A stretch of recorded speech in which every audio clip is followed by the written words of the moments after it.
Welcome to Positive Talk Radio. Our goal is simple, to explore evolving ideas one conversation at a time. So, stay with us as right now we present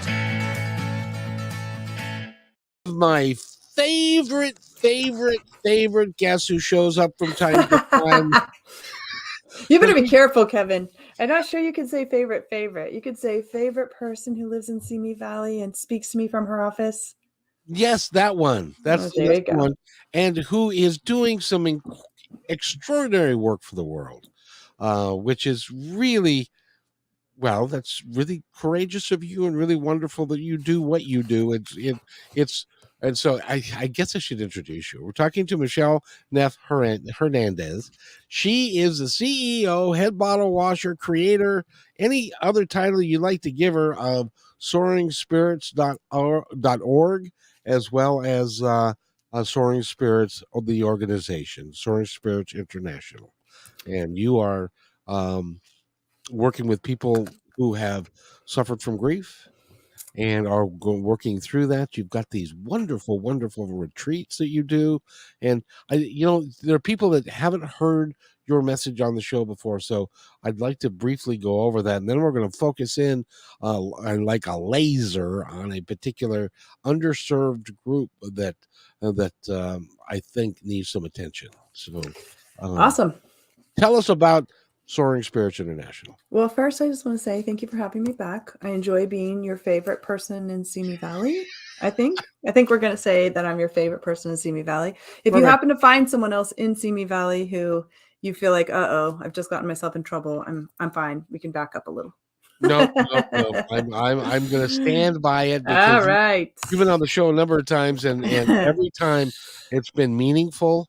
And meaningful for our listeners. So, well, here's the thing, grief impacts every one of us. And so today we'll talk specifically about widowed people and the opportunities that we provide for resources and community access to anyone who's experienced the death of a spouse or partner. But the other truth of it is, I think, that no matter what you speak, whenever you speak about grief, whatever lens you use to look through it, everybody is impacted. We will all grieve as humans. It's part of the human experience. And because of that, the more often people engage with information about grief and about bereavement and about the ability to move through in a healthy way grief experiences that are just part of our regular lives, the better. Even if it doesn't apply to you right now, what I like to tell people about the Soaring Spirits programs, which are all designed specifically to address partner loss, is that, it might not apply to you, but it certainly applies to someone in your life, whether it's a family member, a friend, a coworker, a colleague, a neighbor.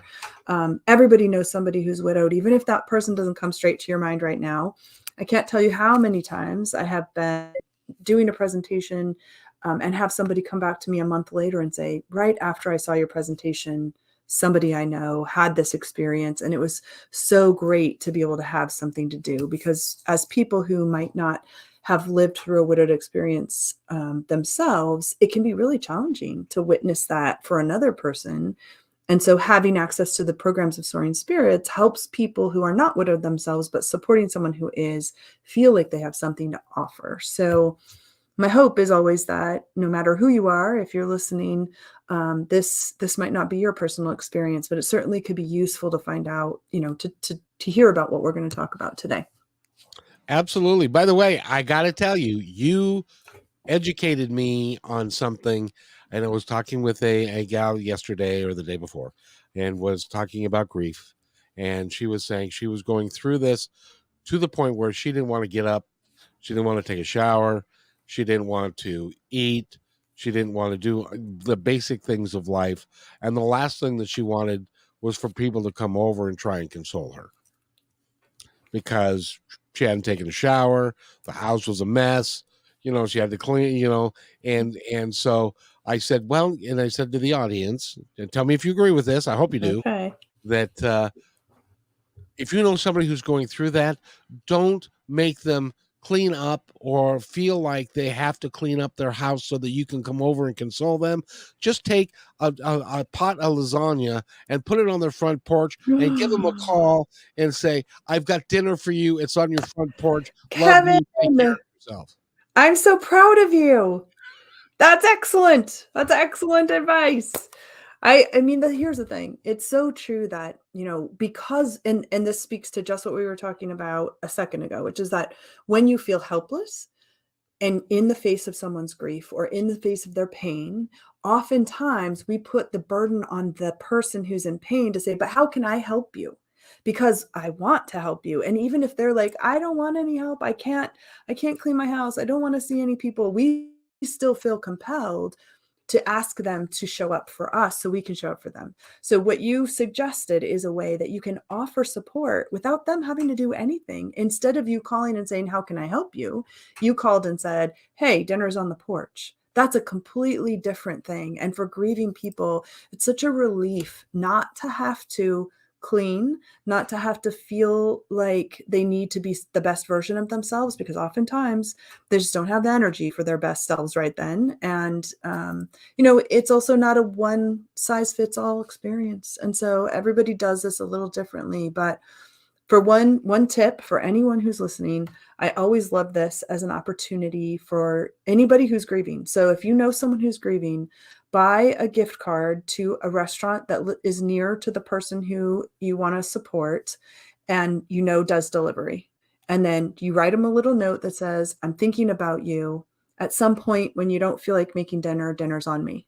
Put that gift card in, send it in the mail. I could promise you there's going to be a time when they are thinking of you with such gratitude, because who knows how long it's been, who knows what kind of day they've had, but they're like, oh yeah, that's right, I have dinner, I can just call and order it. So that's an easy tip for anybody who's grieving, or actually really anybody who's struggling, through a difficult time. It makes such a difference. I'm really lucky because I get to interview some really tremendous people, you being one of them. And I was interviewing these two young girls. They're earlier in their 20s, and they're a musical group, and it's called Sisters J. And they have a song out, and it's called Open Win. And the premise of the song is boyfriend's going off to college. He's going to be a long way away, out of sight, out of mind. So she wrote down 20 or so different things, remembrances, thoughts, put them in envelopes, put it in a box, and gave it to him. So that when he was feeling down, he could open it up and take one of those out and read it, and maybe could feel a little bit better because of it.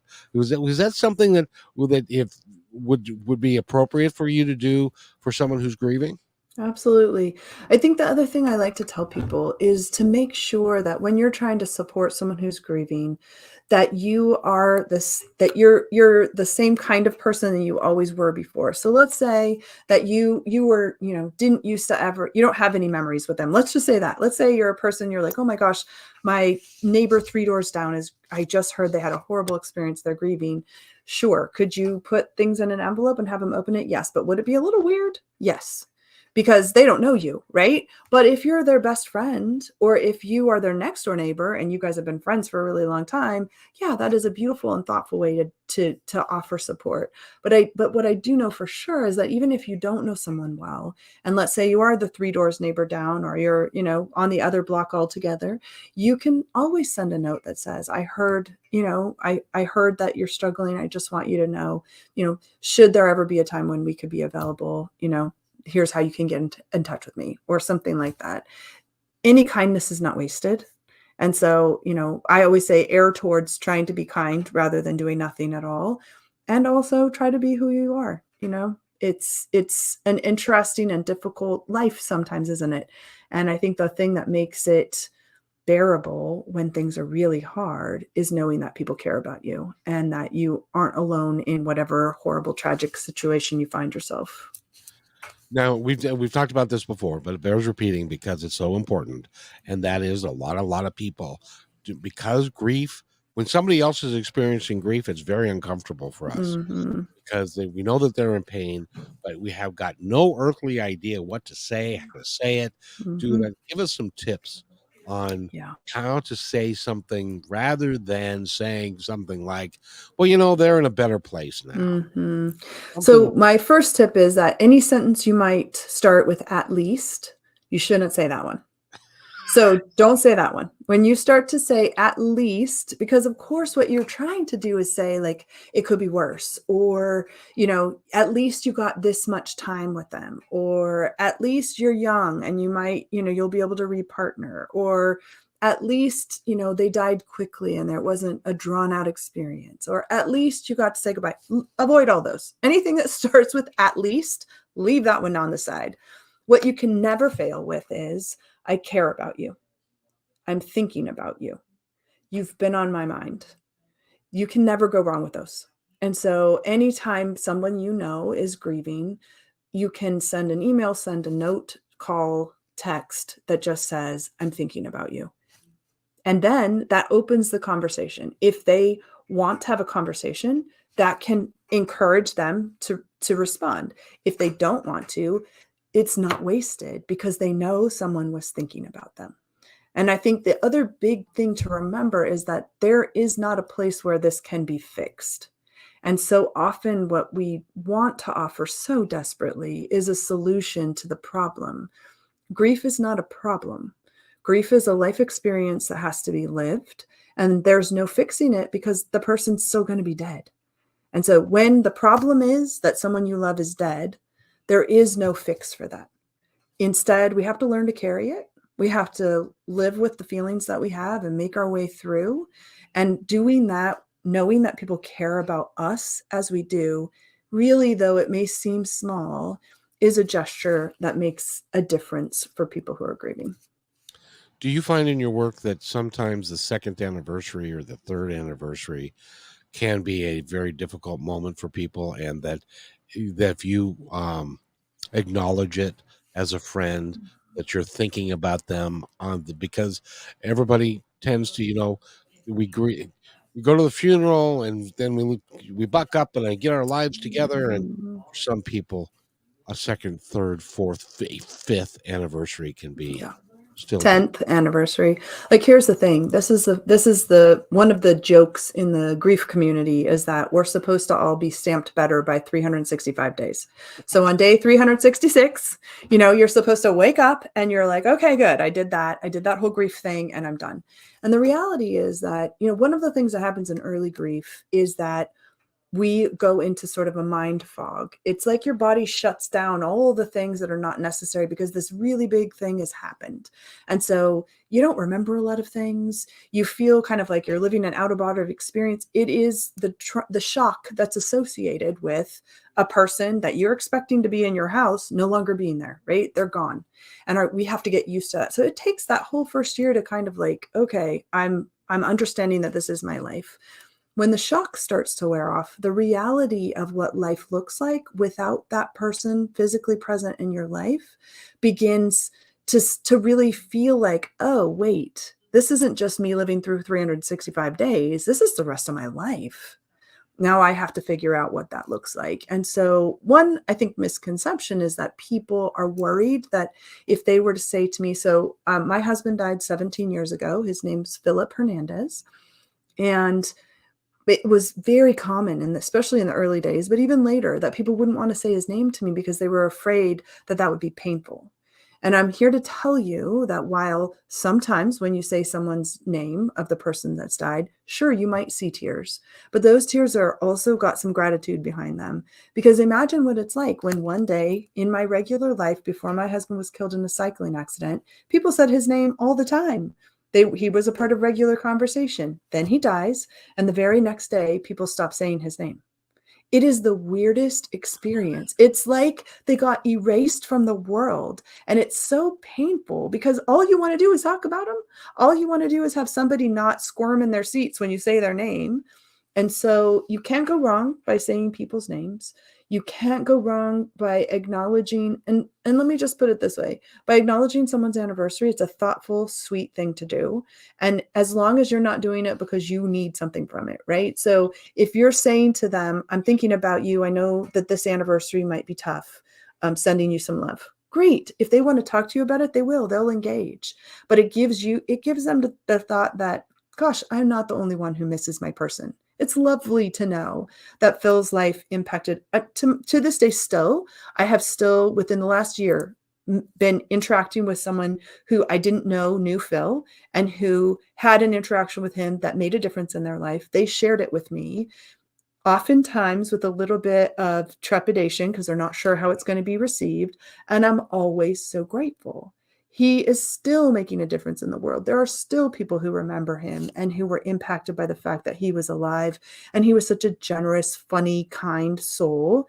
He was a track coach. And so oftentimes I'll meet kids who he was coached by, and they'll say, I just wanted to tell you what a difference Coach Phil made for me. Do you know the really cool thing about that is if since he was a coach, that there are people that are remembering things that he said, Yeah. ways that he would say it, little sayings he used, Mm-hmm. little ways of motivating people Yep. that will survive their old age. There's some Mm-hmm. things that my little league coach said to me that I carry with me to this day, and he died 3 years after he died when I was 15. Yeah. Um, What an amazing legacy, right? And there are also things that you often pass on to other people. And so, but the only way we know about that is if people are willing to share. And so I'm always so grateful to the kids who are now adults who will come to me and say, Coach Phil made a difference for me, because it's just another confirmation that, the life that we live together and his life is important and remembered. Exactly. Now, I want your opinion on this. I had my best friend from high school. We were palled around for like 4 years, and we worked together after that a little bit and all that. So we were very, very close. And he passed away a couple of years ago now. And so his kids and his sister, who I knew very well, asked me to start to write some stories, some remembrances of times that nobody else may have remembered, but times where we interacted and how it affected both of us. Is that an appropriate thing to do? Oh my gosh, it's so beautiful. And it's one of the other things I'll tell people that they can give as a gift is a memory. Like you said, if you're the only one who knew it happened, and it was whatever, interesting, funny, meaningful, silly, it's something that you won't get unless somebody is willing to share. It's also a lovely thing you can do for someone who's grieving. In that card, maybe where you send a gift card to a restaurant that lives nearby. So, I thought I'd share this quick memory with you. And then, it could be a few sentences. But again, it's like bringing that person to life. So just now we talked about your coach. He came to life for just a minute here with us because we're talking about him. You may have heard that quote that says, there's people can die twice. The first time is when their life ends, and the second time is when people stop saying their name. Yeah. And one of the things that we can do to remember people who've made a difference to us is share those memories with each other, share them with the people that loved them. It's really an incredible gift. So I love that they asked you for that, and we're able to ask you, because sometimes when you're grieving, you don't know what to ask for. People keep saying, how can I help? And you're like, I don't even know what day it is. I can't get out of, like, I'm struggling to get myself into a regular life, and I don't know how you can help. But those memories, to know that that was something that they could ask for, is really a beautiful thing. And it was fun because there were some things that he and I went through that nobody else on the face of the earth knows. And it was able to do it, and it really worked. So you know it's really important, this topic, and the reason I love to have you on so much, Michelle, is that this topic is universal, Yeah. and it happens to everybody. Losing a spouse, however, I think is a different category than losing a brother or a parent, or losing an intimate partner is got to be the most devastating thing that I can think of happening to one human being when they're the one that they love going to spend their life together, and is no longer there. So I applaud Yeah. the work that you do. Well, I appreciate that. So let's talk about that for a minute. And also I want to just acknowledge, like, how grateful I am that you guys, that we continue to have this conversation, because so many times, it's like, oh, grief. No, we're not going to talk about that. That's a downer. Nobody wants to talk about death and grief and bereavement. And the trouble is, we're all going to live through it. So if we don't talk about it, if we don't have just regular conversations about what happens when someone we love dies, then we're shocked when they do. And we don't have any tools available for managing that situation. So the more times we talk about it, and the more we engage in just like, this is a normal part of life. And the more we are able to provide people with resources for supporting each other, as well as the idea that not only do we have these grief experiences, but we make our way through them. And those loved ones that died, they don't die with their physical death, as long as we keep their memories alive through conversation, through being able to mention them, through sharing the things that mattered to them, by sharing whatever that coach told you that really made a difference to you with someone else. This is the way that we continue to engage and integrate the people we love into our daily lives. And if we can model that for everyone, then when inevitably they grieve someone they love, they have the sense that it isn't the end, that there is still an opportunity for that person to be integrated, whatever they feel about afterlife. I'm talking about our life, our continued life. They continue to be present in it for as long as we're able to engage with their memories. I wholeheartedly 100% agree with that, and it's actually the essence of what Positive Talk Radio is. Yeah. We can't, it's not a matter of being Pollyanna and it's all rainbows and sunshines. We go through some crap in our lives, and if we have tools in which to fix it or to get through it, then it works. It works. Yeah. And I do want to also just come back to one thing that you said, which is one of the things that's really common in the grief world is the comparison game. And the comparison game goes something like this, the death of a child is the worst thing that you can experience. No, the death of a spouse or partner is the worst you can experience. No, the death of my mother, who I watched die of Alzheimer's in front of my face while I was having to try to manage her care, is the worst thing that happened to us. And so you go through this iterations. And here's the truth. They're all the worst thing, right? Of course, they're all the worst thing. Whichever one you're living through, that one's the worst. And also, each one has their nuance, right? So everything you said about partner loss is true. For some people, it's their best friend.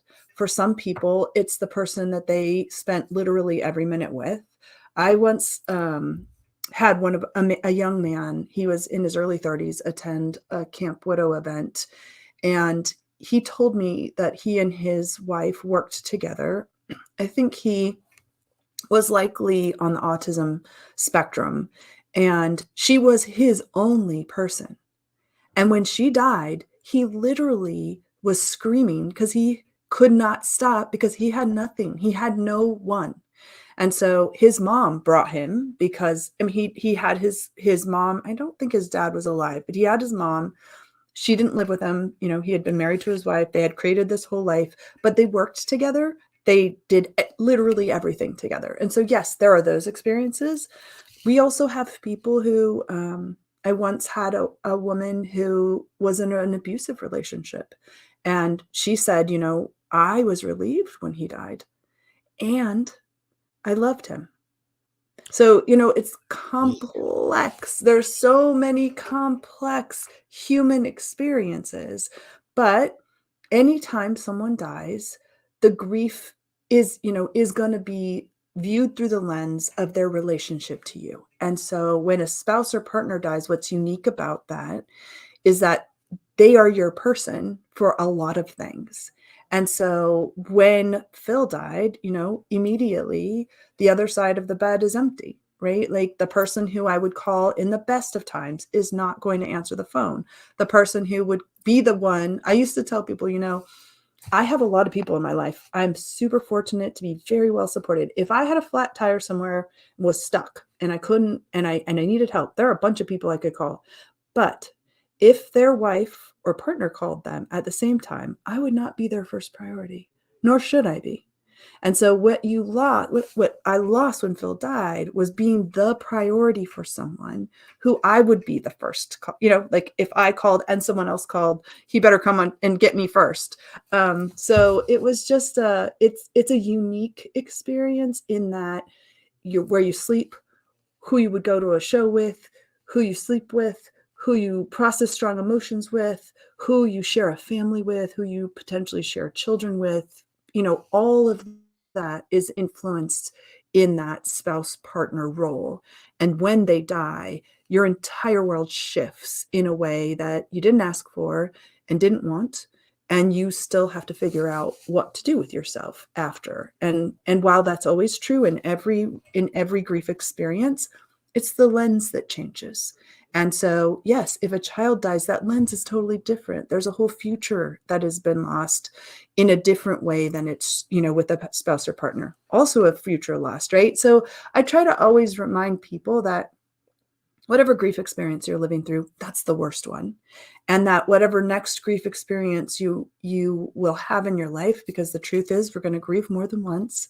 And I know that people don't love to hear that. And yet, whenever we love people who are human, we know that there is an end date for anything with a heartbeat. And so even our pets, the people and the other animals, the things that we love, that we hold dear and have a heartbeat, we're going to grieve them. That's a reality.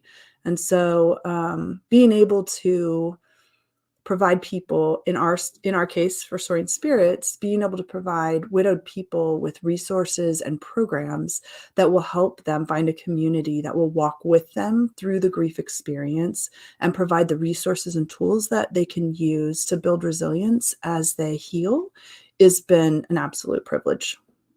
And your program is growing. It's got more things to offer all the time. Yeah. And you keep reinventing yourself. I think it's pretty cool. Matter of fact, one of the things you're reinventing and doing new is, you know what February is? Yeah, it's Black History Month. It is Black History Month, Yeah.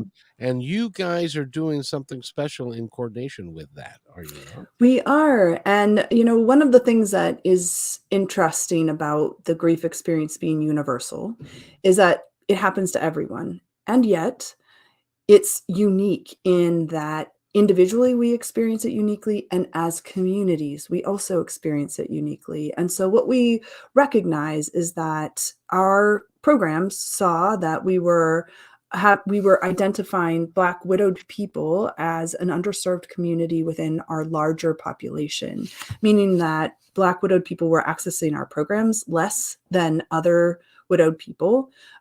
We saw the same thing across a variety of BIPOC populations. And we also saw it across the deaf community, the hearing or sight impaired, actually both. And what we realized was Soaring Spirits has sort of been standing as a lighthouse, saying, here we are, if you need help, come over here. But the trouble is, not everybody has the same access to getting to the resources that we offer. And so our 2023 vision, as we move forward with our strategic plan, which will be over the next 5 years, is to take the lighthouse light from that very tall, inaccessible place and put it into hurricane lamps and go out into communities that we've identified as underserved. And because Black History Month is coming, one of the things that we'll be doing is a Black Widowed focus group. And so this will be an opportunity for our Black Widowed community to come together, led by an incredible team from Soaring Spirits, who themselves are of African descent. And they have the opportunity to talk about not just how widowhood impacts them personally, but also how being widowed and Black impacts them, and how the Black experience of grief as it touches every part of the cultural experience is going to influence how they experience widowhood. And so it's a pilot program. We're excited about really just holding space to have that conversation. And one of the things that's unique, I think, about Soaring Spirits is that we ask the questions of our widowed community members, what do you need? And then we do our best to deliver that. And so we ask that's what we're doing with our Black widowed community. We're asking the question, what do you need? What space can we hold?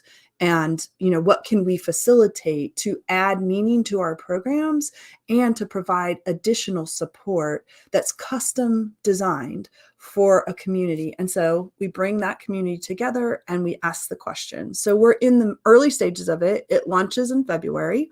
It will be a free meeting, a free virtual meeting.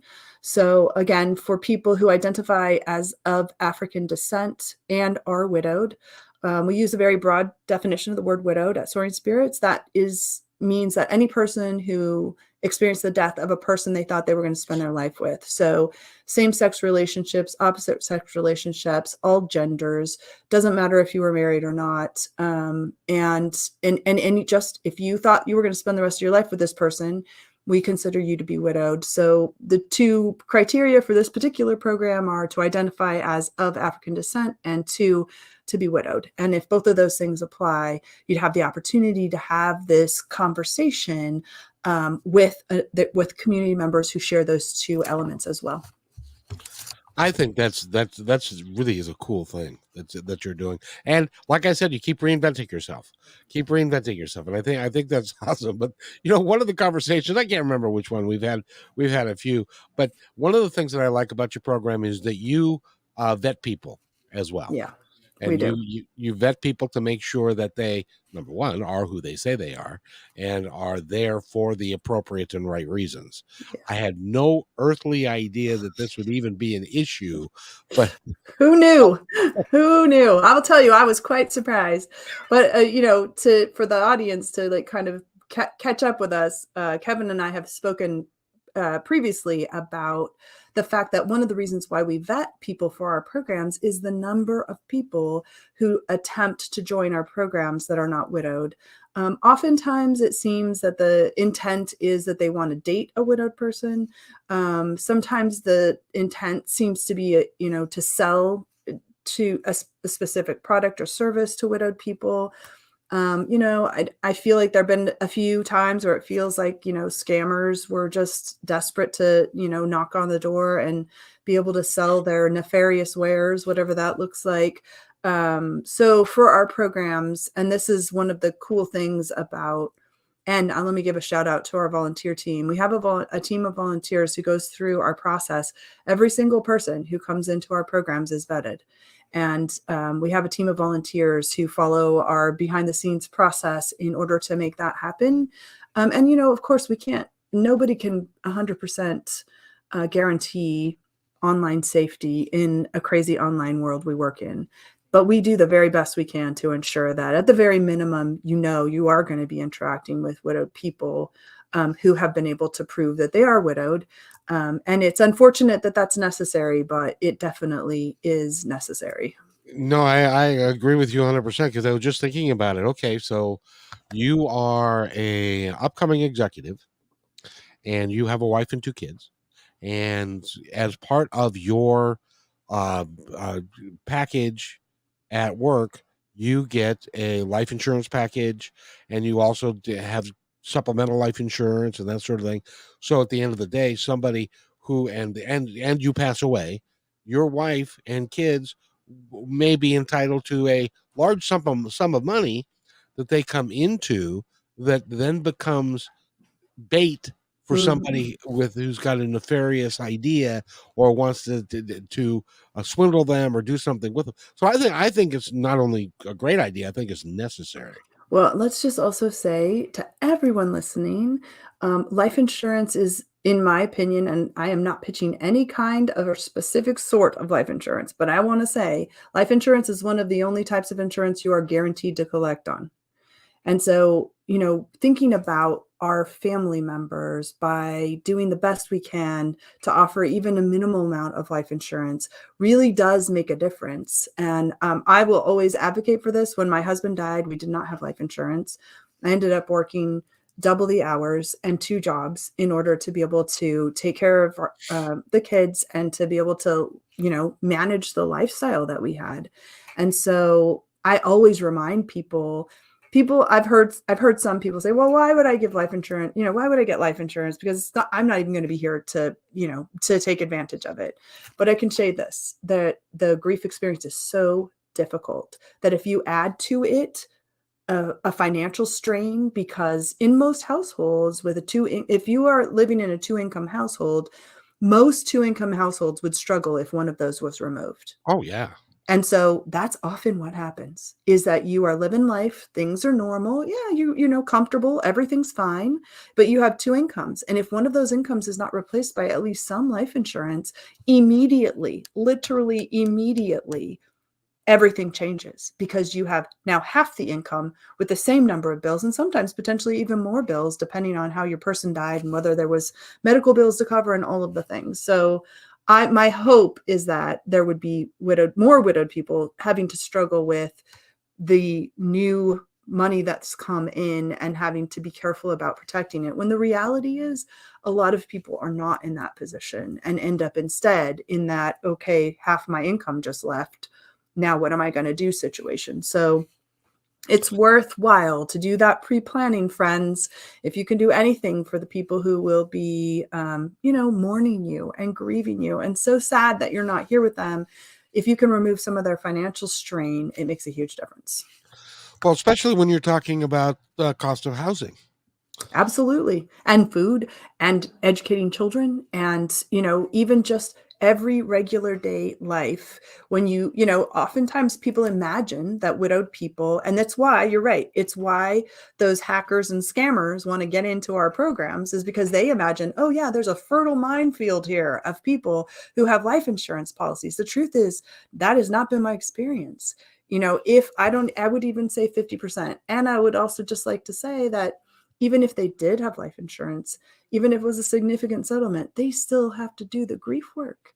Like none of that gets removed. All that changes is they don't have to immediately start wondering how they're going to pay the house payment, because that's what happens for a lot of people. Half their income's gone. Next month's payment, guess what? It's still going to be due whether or not your person's alive. And that immediate strain begins the minute your person dies. It's really, really painful. And I know how uncomfortable it is to talk about, Mm-hmm. and it can be expensive. But when you're younger, it's not really that expensive. But Yeah. but the thing is that I know it's uncomfortable to talk about, and you don't really want to talk about the fact that you may die. Mm-hmm. You And will it's, die, actually. yeah, well, yeah. Most people, Not soon, I hope. But I mean, this is the thing, is how that even dare right, you? I'm even not. our language, we're used to it. That's how we're trained to speak, because we Yes. want to say if we die, in the unlikely event that we die, if, the horrible thing might happen and we die.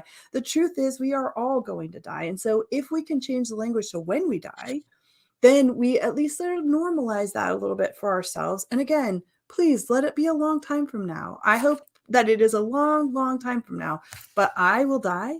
My husband will die. My children will die. And all of those are very uncomfortable things to say.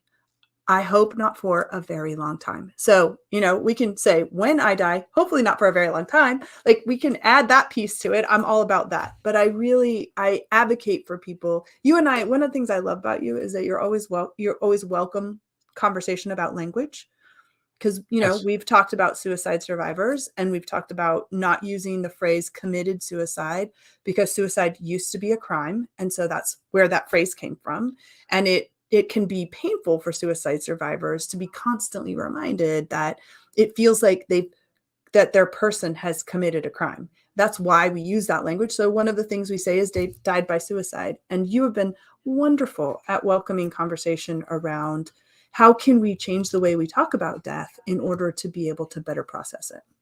And thank you for that, because I had no idea. It had never even crossed my mind that that Mm-hmm. was a something that I needed to be concerned with. But when you put it out the way you put it out, it makes absolutely total perfect sense, and it's bad for the survivor of that as well. So Well, and it's how we've been trained to speak. And you will hear suicide survivors use that exact language, because people don't, it's been a long time since suicide was a crime. And so we don't think of it in those terms anymore. It's just outdated language that used to be used when you couldn't collect on a life insurance policy if you had taken your own life. So there are a lot of things that have changed to adapt to understanding of the mental health issues that can cause suicide death. And that has launched us forward a bit. I still, of course, there's always work to do, but it has moved us forward some in addressing the stigma that language like that continues to place on survivors, because of course the person's already dead. And so the person, we say, oh, I've heard people say, well, I'm not going to change my language. They made that choice. Okay, well, that's true. They did make that choice, but their person didn't. And it's not them that's listening to you. It's the person who is surviving them, who is grieving them, who can't understand why this happened, who is. So us just making small language changes not only can support grievers, but also can help us to better integrate the concept of death into our lives so that we are better able, when the time comes, for ourselves or for others to, walk into that with less trepidation. I want to mention the insurance thing one more time, because there's a local radio host here that he'd been on the air. He was on the air in 2003 when I was on the air, Mm-hmm. and we had the same time slot. So I have kind of an affinity for him. In any event, 2 weeks ago on a Thursday, he did his show. He went home, had a heart attack. They took him to the hospital, and Saturday he died. So it wasn't like between Thursday and Saturday he could call a life insurance guy from his Right. hospital bed and say, by the way, I need $1 million insurance Mm-hmm. policy, please. It was Mm-hmm. too late. It was too So late. Yep. and so don't let it be too late. I think that's also the trouble is, right, there doesn't feel like there's any urgency around it, and when it does feel like it's urgent, oftentimes it's when you've been in a life-threatening situation or you have a life-threatening illness. And at that point, it's often too late, or it's so expensive as to be prohibitive. And so the time to do it is when you are able to do it without urgency. One, sure, you get to shop around. Two, you get to really consider what your needs are. But I can tell you this, even just being able to plan the funeral. How many bake sales have you seen? Bake sales, yard sales, GoFundMes, because GoFundMe's. people did not have what they needed to manage a funeral for their person, right? Because there was no life insurance. And so these sort of experiences you hear about and think, oh gosh, that's awful. But let me ask you this, who would pay for your funeral if you died? This is a question every one of us be answering. We should be able to answer that question, because if we can't, the answer is whomever is our next of kin is going to have that responsibility. And then will they or won't they have what they need? It's a kindness to your family. It's truly a kindness to your family to make sure that you can answer the question, who's going to pay for my funeral in the event of my death? Yep. You know what's going to happen to me? What? I'm going to end up in my son's closet. All right, yes. Well, it will be, hopefully he'll tap you lovingly as you come in. Hi. Hi, Pop. How's it going? Yeah, no, I'll be in the spare bedroom. Oh, in the spare bedroom, right? Not in his closet. He doesn't Not want to be his closet. creepy. No. That's weird. Well, Well, let's talk about that just to normalize it for everyone. People have ashes everywhere. I've heard of ashes in the trunk of a car. I've heard of ashes in the garage. My father-in-law's ashes he had an outdoor fire pit that he loved. His ashes are in the fire pit.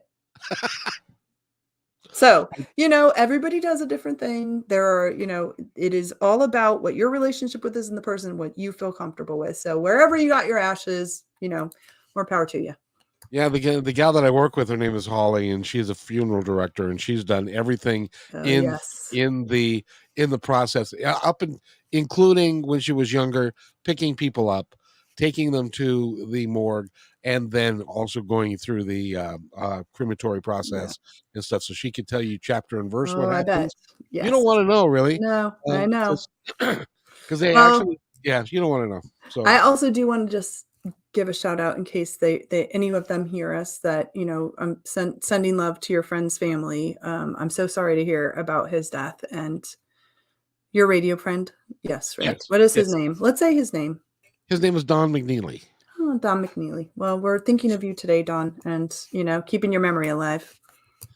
Yes, indeed. And oh, by the way, my coach, his name was Scotty Reed. Okay, good. Scotty Reed. And Now, Philip Hernandez, Coach Philip Hernandez, was well known for running the track backwards because he felt like we get into habits and he didn't want the kids to get in the habit of always going the same way, despite the fact that that is the way you have to run on the track. And so people would get to practice and he'd have kids running the track backwards to use their muscles in a different way. And they'd always be like, oh, Coach Hernandez is at it again. brilliant. That Hmm. actually, that's absolutely brilliant because you He teach loved it. people to do things in a new way, Hmm. and it's the impact that we have on people's lives, and it cannot be understated. I really, and you're creating a legacy, and the legacy that you're creating is going to outlive you, and it's going to outlive your kids, and it's going to be going on forever, and it's a really cool thing that you're doing. Thank you. Thank you. What I love is that it's also built on the legacies of so many people. And each time, we have people come into our programs and they share their person with us. They share their stories with us. They talk about their person. It feels like just like layer upon layer upon layer of legacy. And that, our donors who donate in honor of their person, we get the honor of being a part of someone's legacy. It's an incredible privilege. And so we do this work knowing that we are held up as an organization and not only in our fund development, but also in our programs by doing things in honor of some really incredible people. And in that way, of course, we ensure that they're not dying that second death where people don't talk about you or remember that you existed. But instead, we're carrying forward all of their best qualities by recognizing them as we take care of other people and help them rediscover themselves and build a life of meaning for themselves, which integrates the love they have for their person. So this is the thing. I think it's a myth that we can address is that if you're talking about your person, that means you're not over it or there's something wrong with you. And that if someone were to continue loving someone who's dead, that would keep them from living a full and meaningful life. And so, in my own case, and this is not true for every widowed person. So it's not about repartnering. Repartnering doesn't prove that you're all better. So let's be clear about that. But I have had the great fortune of marrying again and have a wonderful man in my life. And I've been married to him for 3 times as long as I was married to Phil. And still, Phil is a part of my life. He's a meaningful part of my life. He continues to be a part of my legacy. And I continue to actively work to ensure that his legacy continues in the world. So I get both of those things. You don't have to have one or the other. You get to keep them both. And every single thing we've experienced in our lives, all the people we've loved, they come with us into whatever we build next. I think that's a wonderful, hopeful thought right there. That we can continue to build, and because when I was younger, I thought, well, when famous people die, as an example, that they're immortalized forever. Mm-hmm. That's just not so. Yeah. There are kids that are in their 20s and 30s today. When I say the name Bob Hope, they have no idea who that is, Yeah. or Bing Crosby, Right. or Red Skelton. I had a gentleman that we were talking about. I said one of my favorite guys of all time was Sammy Davis Jr. They did not say who's that. He did. Oh no. Kevin, does that mean we're old? Apparently, because Sammy Davis Jr. was he was big Yeah. and stuff. So it's important for us to keep our legacies and our family legacies Yeah. alive. And I think it's just such a beautiful thing. And if we can come to grief with the expectation that that person is integrated, whoever it is. So I think I like to use the example of grandmas. So people who have a grandma that they love, no one thinks twice when they say, oh, my grandma used to say this, or my grandma used to do that. They think you're a great, grandkid. Oh, wow. How sweet is that? Remembers her grandmother. That's so nice. But if I were to say the same thing about my dead husband, they often will be like, oh, does her live husband know she still talks about that guy? It's not the same thing. And yet it's exactly the same thing. You know, you love people, you continue to love them after they die. And a spouse or partner, of course. Would you expect me to completely forget him? And if I did, what does that mean for you, mister? That means as soon as you're dead, you're out too. So, you know, like I feel like the messaging is all wrong. Of course I still love Phil.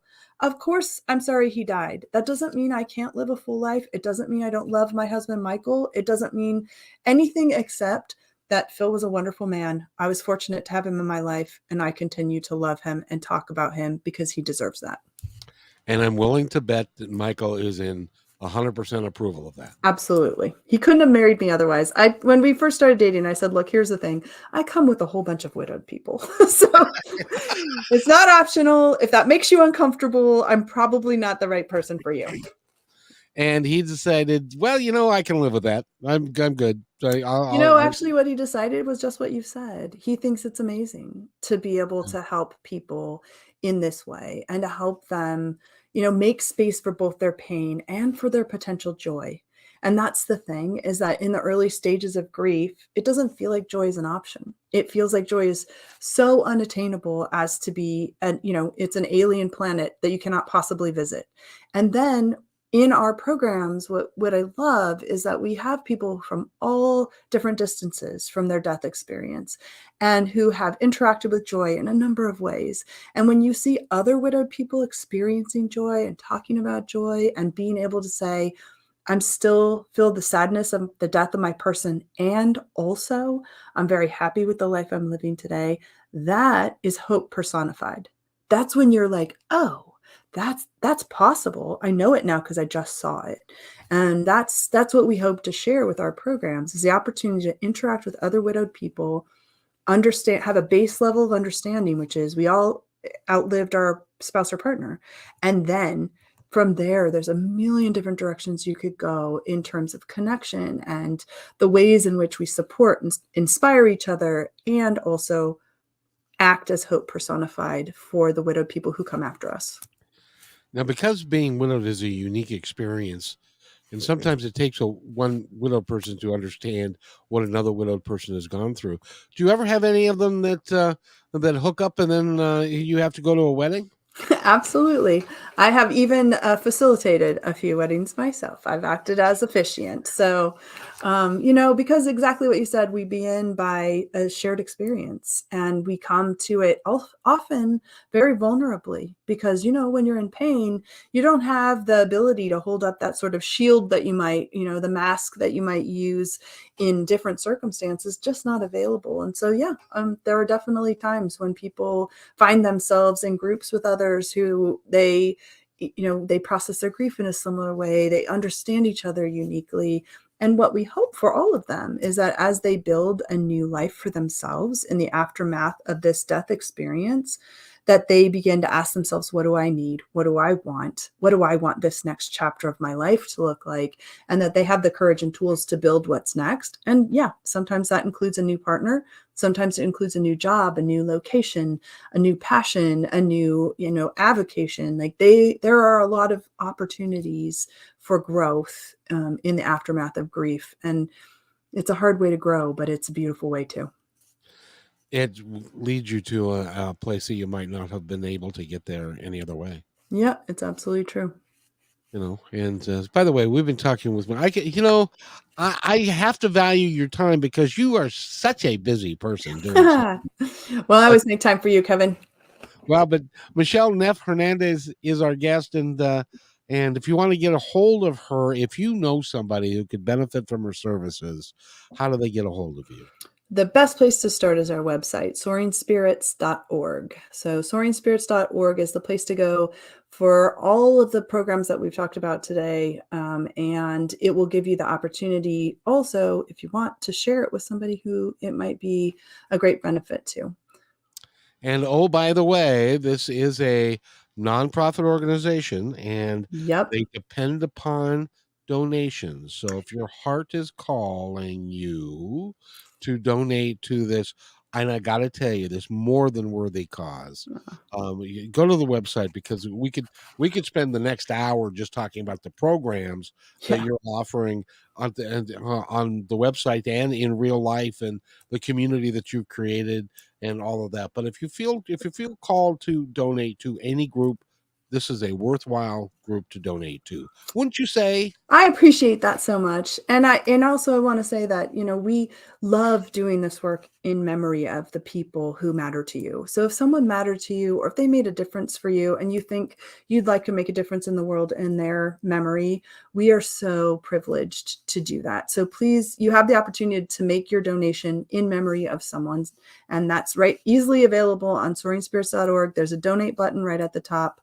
And I can promise you that any donation you make to Soaring Spirits is absolutely going to be applied to programs that are changing lives every day.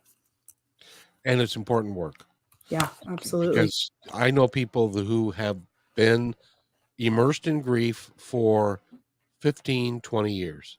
Maybe that's a time frame that they need to do, but they're are not. And correct me if I'm wrong, but I believe this thoroughly, that when somebody passes that you love, and they're on the other side, from my reference point, they're on the other side, they're happy, they're looking down at you, they want you to be happy. They want you to have a fulfilling life. They want you to be able to do everything that they would have done with you if they were still here, but they still want you to be happy. And being in grief does not serve you or them more longer than you have to be, to really live your life to the fullest. And Let's just say that it's a complex equation. yes, And yes, I absolutely believe that our people who loved us would want us to have a loving and wonderful life, whatever that looks like for each individual. And also I acknowledge that it's very difficult to feel that when they're gone. And so when they're not physically present and you're not able to check in with them, it can be easy to get into the grief spiral. And I do think that, we can lean into choosing pain as our normal. And if you find yourself grieving and in a space where it's been, several years and you still feel like that pain is your normal, getting some additional support to help you find your way through that can be really, really powerful. And so there's no time frame. I always wish there was. I wish I could tell you exactly how many days was the normal, healthy number of days to grieve. The truth is, you're going to grieve for the rest of your life, but it will not be as intense as those early days. And if that intensity continues in a way that makes you unable to have a life for yourself, then please think about how you might get some additional support, because that's a really heavy weight to carry by yourself. I wholeheartedly agree. And the one thing I depend upon you for my education in a lot Excellent. of cases. So I want you to educate me one more time about this. And that is, when somebody that I know, like I've done this several times on the radio, and I want to make sure that I'm not offending anybody. But when somebody starts talking about the person that is left, and then what they are doing today because of that, and they've written the book, and it involves the trauma, what they went through and stuff, and it involves the death. And at one point, I'm liable to say, I just want you to know that they're looking down and they're very proud of you. I think that's a lovely thing to say. Okay, good. Because and it's not only is it true in my reference, but Yeah. it can make people feel like they're still part of their lives, and they are. Well, and if you want the tiniest language tweak, you could say, I believe that they're looking down and would be very proud of you. Because there is no world where you can avoid offending everyone. But for those who don't believe that they're looking down on them, and that, they often struggle because the references to that ongoing connection don't resonate for them. But you believing that, and I think that even the words, I think that they'd be really proud of you, is just a beautiful way to acknowledge that what they've done is hard work, and that, that the person that they are honoring would certainly be proud of that. Yeah, and you have to understand from where I come from. I've done this for a long time, and I've worked with psychics and mediums and all that kind of Mhm. stuff. And when my mom died, I had a psychic medium. It's about 6 months later, had him on the show, and I said, so what does my mom think of the other side? Because she was a fundamentalist Christian and she thought that it was going to be this one way. And he said, I don't know. She says something about why are there so many people here? Nice. What's going on? Exactly. And it's like my father was not. He was a retired Catholic, and so he wasn't a churchgoer, and I just have it in my mind that she sees him and goes, well, goodness gracious, what is he doing here? That's right. How did he get in? That's right. That's right. Oh, Michele, it's just wonderful talking to you. I could do it all day, every day. And will you come back and can we have more conversation? Absolutely. I would love it. And Michele Neff Hernandez has been our guest. And go to soaringspirits.org. Donate. If you can, please. It's a great organization. They have their heart in the right place, and they really mean what they say. And so they're I applaud organizations that are your sole mission in life is to help people. That's it. And that is the highest calling I can think of. Thank you. So thank you.